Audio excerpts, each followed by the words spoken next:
महाकारुणिक तथागत सम्यक संबुद्ध आणि भगवंतांनी उद्देश केलेला धम्म आणि त्यांचा श्रावक संघ या तीनही रत्नांना सर्वप्रथम मी त्रिवार पंचांग प्रणाम करतो. विश्वरत्न बोधिसत्व डॉक्टर बाबासाहेब आंबेडकर यांनाही त्रिवार पंचांग प्रणाम. राष्ट्रपिता महात्मा फुले आणि सावित्रीबाई फुले यांना त्रिवार पंचांग प्रणाम. माता रमाई, माता भीमाई आणि ज्या मानवांनी लोकांचं कल्याण झालं पाहिजे म्हणून आपण आपलं जीवन खर्ची केलं, मग ते कोणत्याही जातीपंथ धर्माचे असो, त्या सर्वांना वंदन. विषय 3 लक्षणं.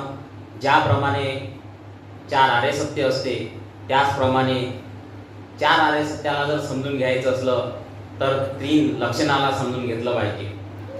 3 लक्षणं कोणते? तर पहिलं आर्य सत्य जसं दुःख आहे, दुसरं आर्य सत्य दुःख समुदाय, तिसरं दुःखाचा निरोध आणि दुःख निरोधागामी पटिपदा, हे चौथं आर्य सत्य म्हणजे आर्य अष्टांगिक मार्ग. ह्या 4 आर्य सत्याला समजून घेण्यासाठी त्याच्यासोबतच 3 लक्षणं जर आपण समजून घेतले तर हे आपल्याला 4 आर्य सत्य समजून घेता येईल. तर 3 लक्षणं म्हणजे पहिलं लक्षण आहे दुःख, दुसरं आहे अनित्य आणि तिसरं आहे अनात्म. दुःख, अनित्य आणि अनात्म ह्या 3 गोष्टीला समजून घेण्यासाठी 4 आर्य सत्य समजून घेता येईल. दुःख सगळ्यांनाच माहीत आहे, शारीरिक असो की मानसिक असो, हे दुःख आपल्याला येतेच. जन्म झाला रे झाला की ह्या गोष्टी माणसाच्या मागं सुख किंवा दुःख येतातच. तर दुःखाची व्याख्या आपल्याला पहिल्या आर्य सत्यामध्ये भगवंतांनी समजून सांगितलेली आहे. इदकोपन भिकवे दुःख आर्य सत्य. भिक्खूंनो, दुःख हे आर्य सत्य आहे. कसं आर्य सत्य आहे? जाती बी दुःखा, व्याधी बी दुःखा, जरा बी दुःखा, मरण बी दुःखा, अप्येही संपयोगो तंपी दुःखो, पियेही वियोगो तंपी दुःखो, यंपीच न लपती तंपी दुःखो, ससिकेदन पचुपादान स्कंद दुःखा. म्हणजे काय म्हणते भगवंत? असे म्हणतात की जन्म, जाती म्हणजे काय? जन्म होणे हे दुःखकारक आहे. रोगी होणे, काही लागलं, शारीरिक वेदना, पीडा झाली, हे दुःख आहे. म्हातारा होणं दुःख आहे. म्हातारा होणे दुःख कसं? म्हातारा झाला माणूस का त्याचं बल कमी होते, त्याला उठता येत नाही, त्याची पाठ दुखन, त्याची कंबर दुखन, त्याची मान दुखन, त्याचे पाय दुखन, त्याला चालता येत नाही, त्याला सहारा घ्यावा लागते. जवानपण, त्यामध्ये त्याला बल असते, त्याला चालता फिरता सगळं काही व्यवस्थित असते. शारीरिक घडामोडी व्यवस्थित झाल्या की त्याला व्यवस्थित वाटते, परंतु ह्या घडामोडी जर नाही झाल्या तर त्या वेदना होते. ते काय? म्हातारपण. म्हातारपण काय आहे? दुःखदायक आहे आणि मृत्यू सुद्धा दुःखदायक आहे. प्रियांचा वियोग म्हणजे जे आपल्याला प्रिय व्यक्ती आहे त्या व्यक्ती जर आपल्यापासून सोडून गेल्या त्याचंही दुःख होते. अप्रिय, ज्या व्यक्ती आपल्याला पसंत नाही, ज्या व्यक्तीचं आपल्याला जमत नाही, ज्याच्याशी आपला झगडा झाला आहे, ते व्यक्ती साधे दिसले तरीही त्याचं दुःख होते. इच्छा केलेली वस्तू, ज्या गोष्टी आपल्याला पाहिजे असल्या आणि ज्या गोष्टीसाठी आपण प्रयत्न करतो त्या वस्तू जर आपल्याला भेटल्या नाही तर माणसाला दुःख होते. एखादा व्यक्ती आहे, त्याला घर पाहिजे, धामणगावामध्ये चक्रा मारून राहिला, दलालासोबत भेटत आहे, त्याने काही घर दाखवले, त्याच्याजवळ काही पैशाची तडजोड होत आहे, त्याला एखादं घर पसंत पडते, परंतु पैसे कमी पडते, मग अजून तडजोड करते. नाही, आपल्याला हेच घर घ्यायचं आहे, हे घर फार चांगलं आहे, हे घर घेतलं का आपलं जमलं. इच्छा असते ते घर घेण्याची, त्याच्यासाठी तडजोड करते, पैसे काही नसते, जुडवाजुडव करते, नातेवाईकाले मांग, मित्राले मांग. एवढ्या 10-15 दिवसामध्ये हा वेळ चालला जाते. एवढ्यात त्याला खबर भेटून जाते दलाला करून, अरे तू जे घर घेणार होतं ते एका व्यक्तीनं घेऊन घेतलं. काय झालं? दुःख झालं. कसं दुःख झालं? अरे 10-15 दिवसाची वेळ होती, मी पैसे जमा करून राहिलो होतो, एवढ्या वेळेत त्यानं घर घेतलं, दुःख झालं की नाही झालं? इच्छा, ज्या गोष्टीची इच्छा असते ती वस्तू, ती गोष्ट जर मिळाली नाही तर माणसाला दुःख होते. म्हणजे एकंदरीत काय म्हणतात भगवंत? एकंदरीत 5 उपादान स्कंद, पचुपादान स्कंद दुःखा. 5 उपादान स्कंद काय? शरीर आणि मन. 5 उपादान स्कंद म्हणजे काय? त्याला नामरूप म्हटलं जाते, त्याला शरीर आणि मन. म्हणजे हे शरीर आणि हे पंच उपादान स्कंद हे काय? दुःख आहे. रूप, त्याला काय म्हटलं जाते? 5 उपादान स्कंद म्हणजे काय? रूप, संज्ञा, संस्कार, वेदना आणि विज्ञान या गोष्टी ज्या आहेत या शरीरात आहे. यामुळे शरीर बनलाय. तुमचं माझं शरीर जे आहे 5 ह्या स्कंदानं बनलेलं आहे. हे 5 स्कंद यामुळे काय जन्म झाला, हे 5 स्कंद सोबतच असतात. हे 5 स्कंदच काय आहे? दुःखदायक आहे. अशी दुःखाची व्याख्या.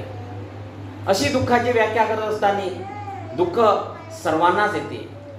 दुःखाची गोष्ट जर तुम्हाला माहीत आहे, पटाचार, श्रावस्ती या ठिकाणी एका श्रेष्ठीची मुलगी पटाचारा ही लग्नाच्या वयात आल्यानंतर तिच्या घरी जो मोलकर असतो, मजूर असतो, तिच्यासोबत त्याचं प्रेम होते आणि तिला हे माहीत असते की आपण एवढ्या श्रीमंताची पोरगी, माझे वडील याच्याशी माझं लग्न लावून देणार नाही.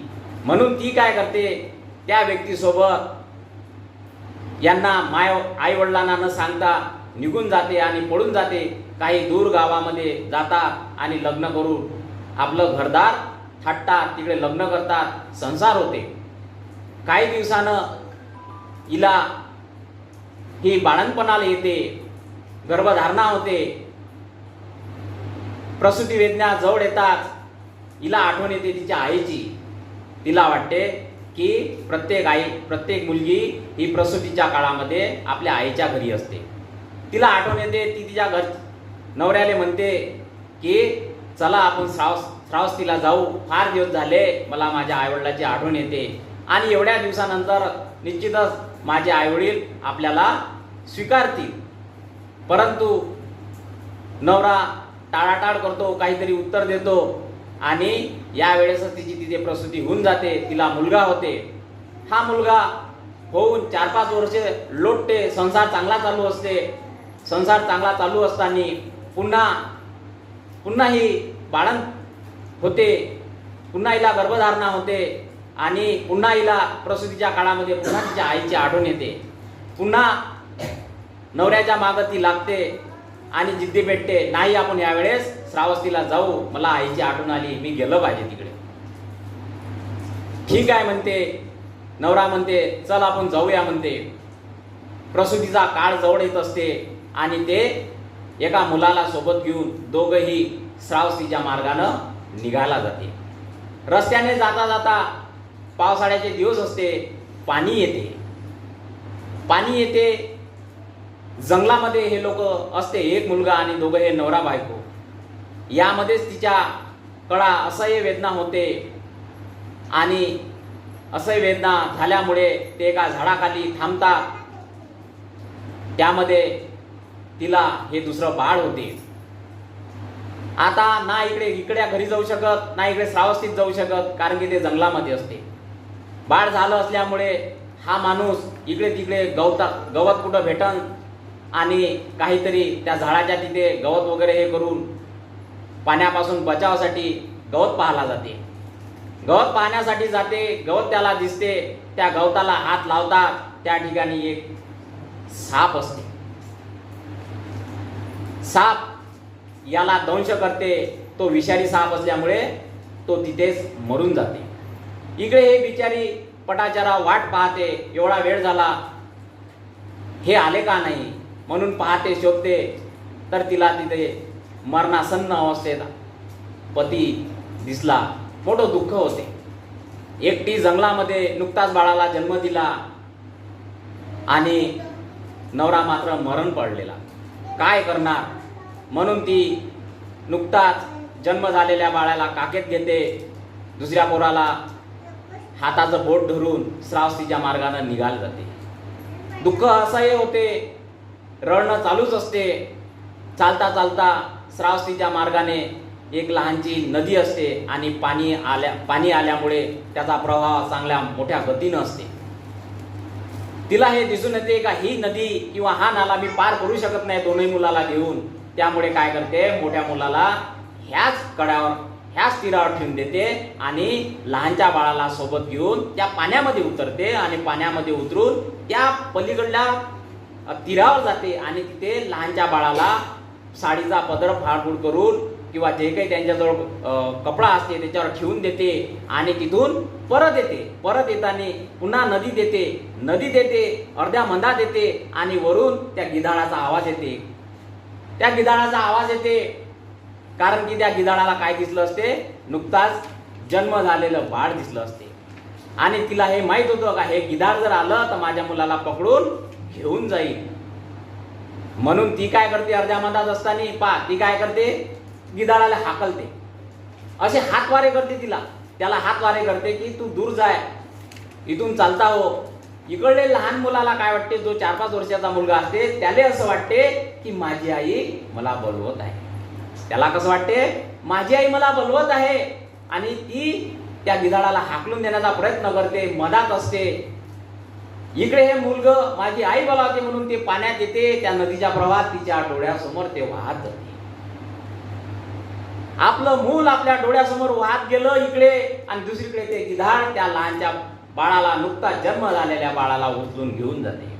तिच्या डोळ्या देखत ती काही करू शकत नाही. नदीचा प्रवाह ती मधात आहे. इकडून बाळ आलं, पुरानं वाहून गेलं आणि तिकडे त्या गिधाडानं ते बाळ घेऊन गेलं. एकटी बाई. सांगा कशा तीव्र वेदना होत असेल. हे आहे दुःख, हे असह्य दुःख. काय होईल तिला सहन होत नाही. बाहेर येते, श्रावस्तीच्या मार्गाने लागते, रडत रडत पडत जाते. शेवटी आई वडिलाचा सहारा.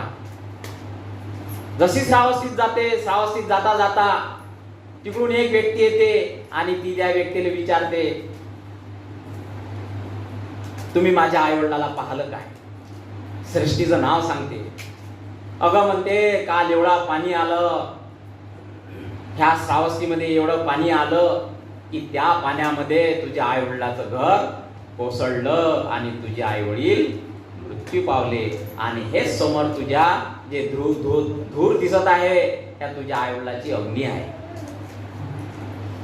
आई वडील गेले. कसं दुःख आहे. दुःख कसं येते माहित नाही पडत, क्षणामध्ये येते आणि सारा संसार उद्ध्वस्त करून टाकते. असं हे दुःख आहे. जीवनामध्ये दुःख हे असंही आहे, सहन न करण्याजोगती. ती वेळी पेशी होऊन जाते. आता तिच्यासमोर काहीच नाही राहत. वेळी पेशी होऊन जाते, पागल होऊन जाते, कपडे फाडफूड करून जाते आणि पागलासारखी त्या श्रावस्तीत फिरत राहते. अशीच भगवंताच्या एका प्रवचनामध्ये तिला असं वाटते की तर खायचं आहे, काय लोकांची गर्दी केली म्हणून त्या ठिकाणी येते, पाहते. भगवंत उपदेश देत राहते, भगवंताच्या लक्षात येते आणि तिला म्हणते, भगिनी स्वतःकडे पहा म्हणते, कारण की ती नग्न असते. जसे भगवंत तिला म्हणतात स्वतःकडे पहा, तेव्हा ती स्वतःकडे जेव्हा पाहते तेव्हा तिला होश येते आणि मग तिला असं वाटते की आपण नग्न आहे म्हणून ती खाली बसते. एक व्यक्ती पट्टा, जो फेटा असते ना, तिच्या अंगावर फेकून देते आणि ती घालते. ती चारा, पट्टा म्हणजे फेटा आणि ती चारा गुंडाळणे म्हणून तिला पटाचारा असं नाव आहे. आणि भिक्षुणी बनते आणि अर्थ बनते. मग काय म्हणते, मी रडली म्हणते, असंख्य जन्मामध्ये रडली. मुलासाठी रडली, पुत्रासाठी रडली, मुलगीसाठी रडली, नवऱ्यासाठी रडली, आईसाठी रडली, भावासाठी रडली, कित्येक रडली. आणि ह्या रडाचा जर आपण थेंब थेंब जर जमा केले तर एक पूर होऊन जाते. एवढे जन्म, एवढे दुःख, जेव्हा आपल्याला सुख भेटते तेव्हा त्या तृष्णेमध्ये आपण आसक्तीमध्ये पडून जातो आणि तेच पुन्हा करण्याचा प्रयत्न करतो आणि तेच ते पुन्हा करण्याचा प्रयत्न करतो आणि त्या मार्गातून काही तृष्णा अजून डोक्यावर काढते, अजून वाईट गोष्ट घडते आणि अजून त्याचा विपाक येते, अजून ते दुःख होते, अजून तेच भोगा लागते, तेच चालूच असते. असं हे दुःख आहे. म्हणून पच्युपदान हे स्कंद दुःख आहे. जन्म होणे हेच दुःख आहे.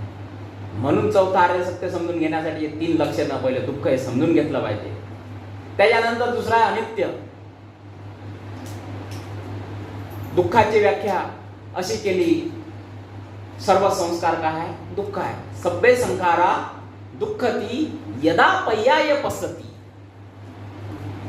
अथ निपतंती दुःखे ये समग्गो विसुद्धीय. सर्व संस्कार काय आहे? दुःखद आहे. जे काही संस्कार आहे ते सगळे काय आहे?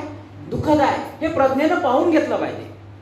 आणि हे जेव्हा प्रज्ञेनं पाहतो तेव्हा दुःखातून निर्वेदाकडे जातो. दुःखातून काय? विमुक्तीच्या मार्गावर जातो. आणि जर विमुक्तीच्या मार्गावर गेलं तर हे धम्म विसुद्धीय, हा शुद्धतेचा मार्ग आहे. भगवंत काय म्हणतात? हा मार्ग कशाचा आहे? मग दुःखाचा जो मार्ग आहे तो प्रज्ञेनं जेव्हा पाहून घेतो आणि निर्वेदाकडे म्हणजे विमुक्तीकडे जातो, विरागाकडे जातो, तर तो सुखाचा मार्ग आहे. हे समग्गो, हा विसुद्धीचा मार्ग. त्या मार्गाने गेलो पाहिजे. दुसरं अनित्य. अनित्य म्हणजे काय? बदल. जीवनामध्ये लहानाचे मोठं झालो, बदल आहे. जीवनामध्ये माझं मूल जन्म घेतला, ते मोठं झालं, आज 8व्या वर्गात आहे, पुढे 12वीत जाईल, पुढे अजून मोठं होईल. बदल आहे. ह्या संसारामध्ये सगळा बदल आहे. ह्या सगळ्या संसारामध्ये जो काही बदल आहे तो बदल असताना आपण आपल्या जीवनामध्ये मी आणि माझं समजतो. जे स्थिर नसतानाही, जे शाश्वत नसतानाही त्या गोष्टीले आपण मी आणि माझे समजतो. परंतु स्वतः भगवंत म्हणतात, अरे माणसा तू तर तुझाच नाही. स्वतःचा कोणी या जगामध्ये नाही, तर कोणाचं धन कोणाचं पुत्र. पुत्तामती धनमती इति बालो वियेती अत्ताही अतो न नती कुट पुत्तन कुट धन. माझा पुत्र, माझं धन, असं करत मूर्ख त्रस्त होत राहतो या जीवनामध्ये. माणसा म्हणते तू तुझाच नाही रे, म्हणते कोणाचं धन कोणाचं पुत्र. काय आपलं आहे काय? जी गोष्ट आपण ज्या गोष्टी कमावले पाहिजे त्या कमवत नाही, ज्या गोष्टी नाही कमावले पाहिजे ते कमावतो, आणि ज्या गोष्टी नाही कमावले पाहिजे ते कमावतो त्या इथंच राहते आणि सोडून देऊन जातो. शेवटी आपणच चालत जातो इथून. त्या गोष्टी इथंच राहतात. ज्या गोष्टी कमावतो त्या इथेच राहतात, परंतु आपण मात्र निघून जातो. ज्या गोष्टी कमावले पाहिजे, ज्या गोष्टी आपण न्यायले पाहिजे त्याला म्हणजे पाथेय. पाथेय म्हणजे काय? शिदुरी. कशाची शिदुरी? जन्म मरण्याच्या फेऱ्यामध्ये शिदुरी नेली पाहिजे. कशाची? पुण्यकर्माचा साठा नेला पाहिजे. ज्या गोष्टी आपल्याला पुढं भावसागरामधून पार करून नेता येते त्या गोष्टी आपण न्यायला पाहिजे. ती गोष्ट नेत नाही, ती गोष्ट करत नाही, ती गोष्ट संपादन करत नाही. ज्या गोष्टी करायला नाही पाहिजे त्या गोष्टी करतो, आणि त्या गोष्टी केल्यामुळे पुन्हा वाईट गतीत जातो, दुर्गतीत जातो, अधोगतीला जातो, पतन होते माणसाचं, आणि पुन्हा तेच करतो. एवढी भयानक तृष्णा आहे, एवढी भयानक तृष्णा आहे का त्याचं उपादान बनत राहते आणि ते उपादान सोडतच नाही. आणि उपादान हेच जन्माचं कारण आहे. उपादान हे जन्माचं कारण आहे. म्हणजे अनित्य ह्या गोष्टी आहे, अनित्य आहे. अरे माझं जे काही आहे, मी लहानाचा मोठा झालो, बदललो. माझा आत्मभाव, शाश्वत दृष्टी हे ठेवणे अनित्य समजलं का? सगळ्या गोष्टी समजलं. काय म्हणते भगवंत? भिक्षू बसले असतात, काय म्हणतात भगवंत? भिक्षूंना काय म्हणायचे? रूप नित्य आहे का अनित्य आहे भगवंत म्हणायचे. भिक्षू काय म्हणायचे? अनित्य भगवान. संज्ञा नित्य आहे की अनित्य आहे? भिक्षू म्हणायचे अनित्य भगवान. विज्ञान नित्य आहे की अनित्य आहे? अनित्य भगवान. वेदना, ज्या काही संवेदना होतात त्या संवेदना नित्य आहे की अनित्य आहे? अनित्य भगवान. हे सांगत असताना त्यांना निर्वेद व्हायचा, विराग उत्पन्न व्हायचा, तृष्णेपासून दूर जायचे. हे भगवंत सांगायचे. अनित्य समजलंच पाहिजे. अनित्य समजलं का तुमचं गणित जमलं? तुम्हाला सांगतो, अनित्य समजून घेतलं पाहिजे. सतत बदलणाऱ्या जगामध्ये आपलं काहीही नाही, मी नाही, ह्या गोष्टी समजल्या. ज्या आपण आपल्या गोष्टीवर मी, माझं घर, माझं वावर, माझा पैसा, माझं शरीर, माझं सौंदर्य, आणि मी काय दिसतो ह्या गोष्टीकडे, मी ह्या गोष्टीकडे एवढं काही आपण त्रस्त असतो, एवढं काही त्यामध्ये गुरफटलेलं असतो का त्या गोष्टी अस्तित्वाची जाणीव करून देते का हे शेवटपर्यंत माझंच राहिलं पाहिजे. परंतु चिरकाल कोणतीही गोष्ट नाही. चिरकाल कोणतीही गोष्ट नसल्यामुळे ह्या सतत बदलणाऱ्या गोष्टी आहे. ह्या संसारही बदलणारा आहे. ऊन वारा पाऊस हे सतत बदलणार आहे. काय सतत ऊन असते काय? काय सतत पाऊस असते काय? काय सतत थंडी असते काय? नाही. काय सतत आपली तशीच परिस्थिती असते काय? काय नेहमी दुःखच असते काय? काय नेहमी सुखच असते काय? सतत बदलणाऱ्या गोष्टी आहे. याला आपण घेतलं पाहिजे. ज्या ज्या गोष्टी तुमच्या जीवनासमोर येते त्या सगळ्या गोष्टीचं आकलन काय झालं पाहिजे? सतत बदलणारी गोष्ट आहे, सतत अनित्य आहे, सतत बदलणारी आहे. ही माझी नाही आहे, हा मी नाही आहे. हे समजलं का अनित्याची भावना येऊन जाते. अनित्य समजलं. सभ्य संकारा अनित्यती यदा पर्याय पसती. सर्व संस्कार जे रागाचे, द्वेषाचे, मोहाचे जे काही संस्कार होतात ते सगळे काय आहे, अनित्य आहे. हे प्रज्ञेनं पाहून घेतलं पाहिजे. हे प्रज्ञेनं पाहून घेतलं का दुःख समजलं का दुःखातून निर्वेदाकडे जाते, विमुक्तीकडे जाते. हाच एस धम्म विशुद्धी, हाच विशुद्धीचा मार्ग आहे. अनित्यावत संकारा उत्पाद वय धम्मिनो. अनित्यावत संकारा, सर्व संस्कार अनित्य आहे. उत्पन्न होणे आणि व्यय होणे, उत्पन्न होणे व्यय होणे, अरे हा स्वभाव गुण आहे ना, हा निसर्गाचा स्वभाव गुण आहे. पण जे उत्पन्न होते ते एक दिवस संपणार आहे, नष्ट होणार आहे. हे समजलं पाहिजे, हे समजलं पाहिजे. ह्या गोष्टी सर्वप्रथम समजून घ्या. यावर मी का बोलत आहे, या गोष्ट समजते, बदलणार आहे समजून की ते भावना नाही करत, ती भावना आपण करत नाही, त्या स्थिरतेमध्ये आपण गुरफडून जातो. अनित्यावत संकार उत्पाद वय धम्मिनो, उत्पन्न होणे नष्ट होणे हा त्याचा स्वभाव गुण आहे. हे जर समजलं तर तो प्रज्ञे पाहून घेतो आणि प्रज्ञेमुळे पाहून घेतलं का तो निर्वाणाकडे जातो.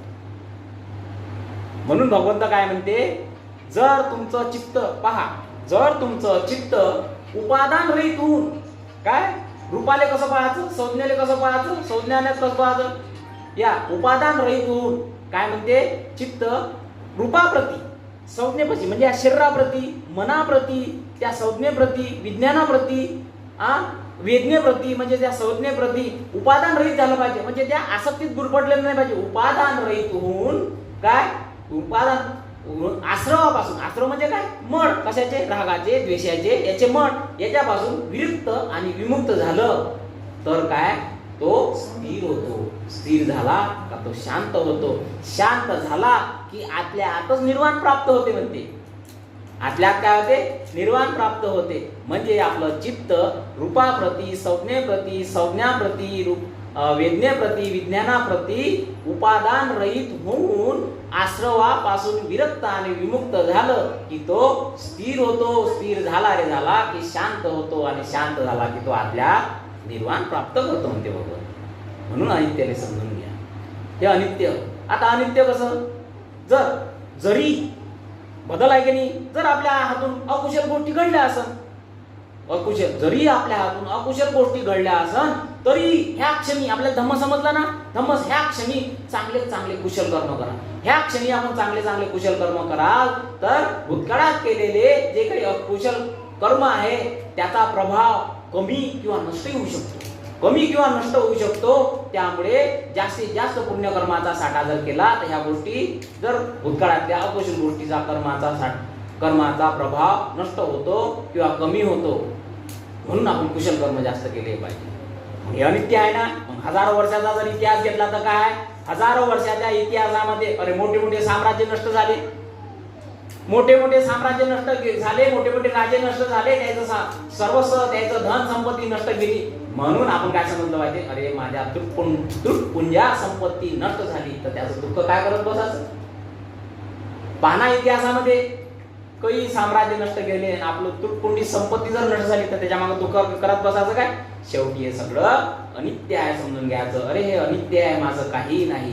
चिरकाल या गोष्टी, कोणत्याही या गोष्टी राहत नाही. या गोष्टी समजल्या तर बरोबर या गोष्टी चार आरे सत्य समजून येते आणि आपण काय करतो, विरागाकडे जातो, विमुक्तीच्या मार्गाने जातो. त्याच्यानंतरचं लक्षण आहे अनात्म. अनात्म म्हणजे आत्मा नाही. आत्मा नाही हे फार मोठं. आत्मा नाही हे कोण सिद्ध करून देते, भगवंताचा हा सिद्धांत. आत्मा नाही हे कोण सिद्ध करून देते, अनित्य करून देते. जे गोष्ट नित्य नाही, जे गोष्ट शाश्वत नाही ते काय आहे, अनात्मा आहे. अनात्मा म्हणजे काय, आत्मा नाही म्हणजे काय, आत्मा जर समजून घेतला, आत्मभाव जर हा समजून घेतला माणसाला तर त्याच्या मागे माहिती आहे का कोणते विकार जळतात. अहंकार जळते, आत्मभाव जळते, मीपणा जळतो आणि इथंच राहण्याची, इथंच पुन्हा पुन्हा जन्म करण्याची, इथंच पुन्हा पुन्हा पहा या आत्मभाव समजला तर इथेच पुन्हा पुन्हा जन्म ग्रहण करण्याची ती भावना होते आणि तो पुन्हा पुन्हा जन्म घेतो, कारण की तो आत्मभाव मध्ये आहे. आणि आत्म्याले अनात्म समजता, अनित्य आहे, चिरकाल कोणतीच गोष्ट नाही. म्हणून अनित्य समजून घेतलं का अनात्मभाव नष्ट होतो. भगवंताचा अनात्मवाद हा सिद्धांत थोडीच कोण काढतो तर हा अनित्यवाद काढतो. बुद्धाने त्यांचा धम्म खंड क्रमांक 3 बुद्धाची शिकवण, त्यामध्ये धम्म म्हणजे काय तर काय, अशाश्वत गोष्टी ह्या अनित्य आहे हे मान्य म्हणजे धम्म होय. असे कोण म्हणतात, बाबासाहेब म्हणतात. म्हणजे अशाश्वत जी गोष्ट शाश्वत नाही, तिला काय समजायचं? अनित्य आहे समजायचं. अशाश्वत गोष्टी आहे नित्य आहे असं समजणे म्हणजे काय आहे? ते म्हणजे शाश्वत गोष्टी ज्या आहेत त्या नित्य समजायच्या नाही, अशाश्वत गोष्टीला अनित्य समजायचं म्हणजे काय म्हणते बाबासाहेब? हा धम्म होय.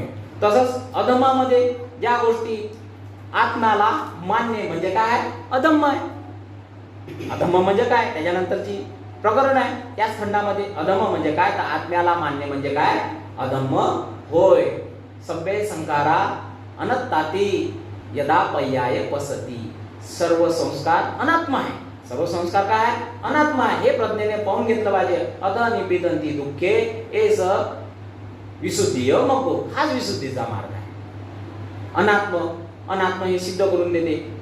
तर काय झालं? विज्ञानवादी आपला धर्म कसा आहे? विज्ञानवादी आहे. विज्ञानवादी कसा आहे? बाबासाहेबांनी उपसंहार मध्ये लिहिलं आहे की चालू 19व्या शतकामध्ये जे काही पदार्थ, वस्तुमान आणि क्रिया कार्यशक्ती या गोष्टीमुळे हे जग शाश्वत आहे किंवा ह्या गोष्टी त्यावेळेस प्रचलित होत्या. मग त्यावेळेस काय एक थॉम्सन नावाचा जो वैज्ञानिक होता त्यांनी अणुरेणूचे स्फोट करून पाहिले 19व्या शतकामध्ये.